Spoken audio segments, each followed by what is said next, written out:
Cal and Auburn. Auburn's a 13-point favorite. How about that? Auburn, nearly a 2-touchdown favorite at home.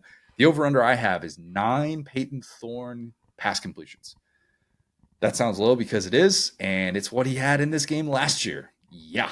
Hugh Freeze's least favorite game of the year wasn't even getting kicked in the teeth by New Mexico State at home. It was traveling all the way to Berkeley to win a football game. If you gave him truth serum, he would say that. I know he would say that. Virginia Tech also knows that feeling now too, so at least he has an ally that they also just got. Very true, very true. Yeah, but he was on the winning end of that game, as was Peyton Thorne, who last year had 4 games with 9 completions or less, which is stunning for a starting quarterback in the year of our Lord 2023. It was. The other 3 games that happened, they were losses. They weren't particularly good. This game was won in Berkeley because of the play of Eugene Asante. It was an All-American type performance from him.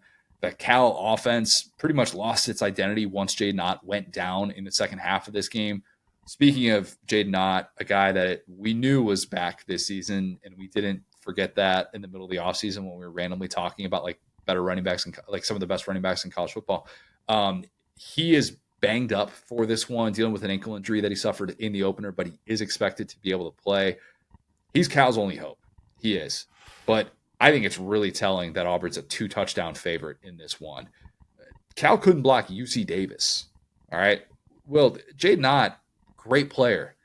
14 carries. Did not have a run longer than 7 yards against an FCS team. You can tell me you're keeping it basic. It's very vanilla packages, whatever. I don't think that's particularly good. I think that this Auburn experience in the middle of the defense is going to be a key factor in being able to shut down this Cal offense. I also really like the possibility of Thorne looking a lot different than he did in this game last year.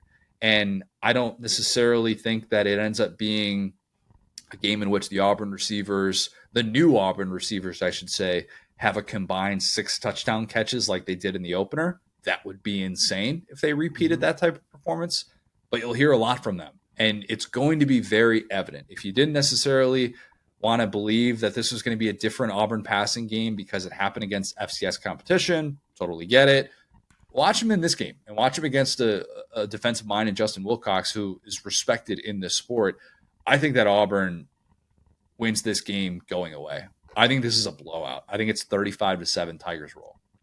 Yeah, I think that so with Thorne, I feel like we've all been waiting for this kind of like breakout party game. I don't personally think it's happened yet.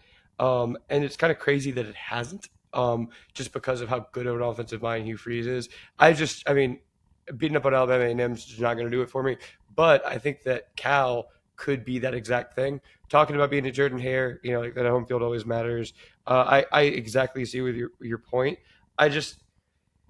That game is going to happen eventually. I think it just has to for recruiting, basically. Because it's fine to say we trusted a guy, he broke out, and then even if he struggles later on, go to a different guy, figure something out. But you have to show the proof of concept of what made you stick with this guy for as long as you did. It's better to have a good game and then bench a guy 2 games later, a la KJ Costello, than, we're just going to keep trying, because that means you never figured it out and you were wrong. And you don't want to sell that to recruits. And so I think at this point, they're going to have to do everything they can to really just, hang it on Cal, New Mexico State. And then if you start to struggle, talking about maybe around the Oklahoma game or the Georgia game, then you got that bye week and you can maybe even look at it. And I'm not even saying that's a possibility. I'm not saying like let's bench Peyton Thorne. I'm just saying that in the progress of like how SEC quarterbacks go, we are in purgatory here on like Garantano levels almost, where it's like what's going on, like who is this guy, what is he good at? So I think we're going to see it in these next couple of games, and that's going to set the ceiling.